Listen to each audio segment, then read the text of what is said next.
Hello बच्चों, चलिए प्रश्न पढ़ते हैं। A cos theta plus B sine theta बराबर सी। तो सिद्ध कीजिए कि A sine theta minus B cos theta बराबर प्लस माइनस वर्गमूल ए की घात 2 प्लस बी की घात 2 माइनस सी की घात 2। मुख्य अवधारणा। तो हमारा जो प्रश्न है वो त्रिकोणमिति से संबंधित है। तो त्रिकोणमिति से संबंधित है तो यहाँ साइन की घात 2 थीटा प्लस कोस की घात 2 थीटा बराबर हमारा होता है 1। तो अब हम प्रश्न में जो मान दिया उसके बारे में बात करते हैं। तो प्रश्न में दिया हुआ है A cos theta plus B sine theta बराबर है सी। तो अब हम इसका क्या करते हैं, दोनों तरफ वर्ग करते हैं। तो यहाँ लिखेंगे दोनों तरफ वर्ग करने पर। तो देखो भाई, दोनों तरफ वर्ग करेंगे तो यहाँ आ जाएगा A cos theta plus B sine theta की घात 2 बराबर सी की घात 2। क्योंकि a प्लस बी की घात 2 बराबर होता है हमारा a की घात 2 प्लस बी की घात 2 प्लस 2ab। तो यहाँ देखो भाई a का मान है a कोस थीटा, तो यहाँ से आ जाएगा a की घात 2 कोस की घात 2 थीटा। b का मान है b साइन थीटा, तो b की घात 2 साइन की घात 2 theta plus 2ab sine theta cos theta बराबर आ जाएगा c की घात 2। ये समीकरण नंबर हमारी 1 होगी।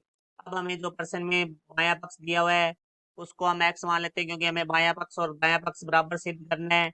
तो देखो भाई, मानना A sine theta minus B cos theta बराबर है x। अब हम इसका दोनों तरफ वर्ग करते हैं। तो हम यहाँ लिखेंगे दोनों तरफ वर्ग करने पर। तो देखो, दोनों तरफ वर्ग करेंगे तो हमारे पास आ जाएगा A sine theta minus B cos theta की घात 2 बराबर है एक्स की घात 2। क्योंकि ए माइनस बी की घात 2 बराबर होता है ए की घात 2 प्लस बी की घात माइनस 2ab।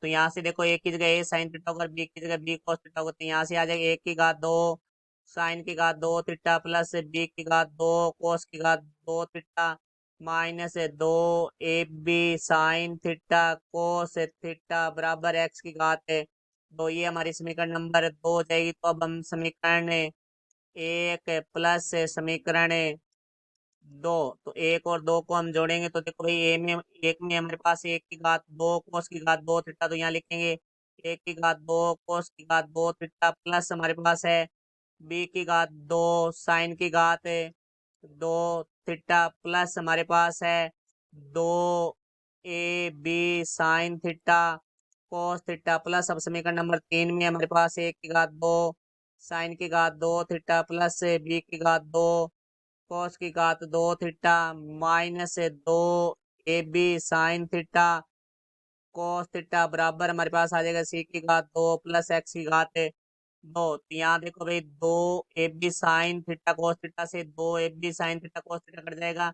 यहाँ से एक की घात 2 कोस की घात 2 थीटा और एक की घात 2 साइन की घात 2 थीटा, इनमें से हमारा एक की घात 2 निष्ठ आ जाएगा। तुम्हारे पास आ जाएगा कोस की घात 2 थीटा प्लस साइन की घात 2 थीटा। इसी तरह हमारा बी की घात 2 साइन की घात 2 थीटा और बी की घात 2 कोस की घात 2 थीटा में से बी की घात 2 निष्ठ आ जाएगा। तुम्हारे पास बच जाएगा साइन की घात 2 थीटा प्लस कोस की घात 2 थीटा बराबर आ जाएगा सी की घात 2 प्लस एक्स की घात 2। तो साइन की घात 2 थीटा प्लस कोस की घात 2 थीटा बराबर हमारा होता है। तो यहाँ से हमारे पास आ जाएगा ए की घात 2 प्लस बी की घात 2 बराबर सी की घात 2 प्लस एक्स की घात 2। तो प्लस सी की घात 2 है बराबर से दूसरी तरफ बाईं तरफ आएगा तो माइनस कर जाएगा। तो ए की घात 2 प्लस बी की घात 2 माइनस सी की घात 2 बराबर है एक्स की घात 2। दोनों तरफ हम वर्गमूल लेंगे तो यहाँ से आ जाएगा एक्स बराबर है प्लस माइनस ए की घात 2 प्लस बी की घात 2 माइनस सी की घात 2। तो जो हमने एक्स है वो मानना था A sine theta minus B cos theta, तो एक्स का मान रख देंगे यहाँ। तो यहाँ से आ जाएगा A sine theta minus B cos theta बराबर है प्लस माइनस वर्गमूल ए की घात 2 प्लस बी की घात 2 माइनस सी की घात 2। तो यही हमें प्रश्न में सिद्ध करना था। आशा करता हूँ समझ आया होगा। धन्यवाद।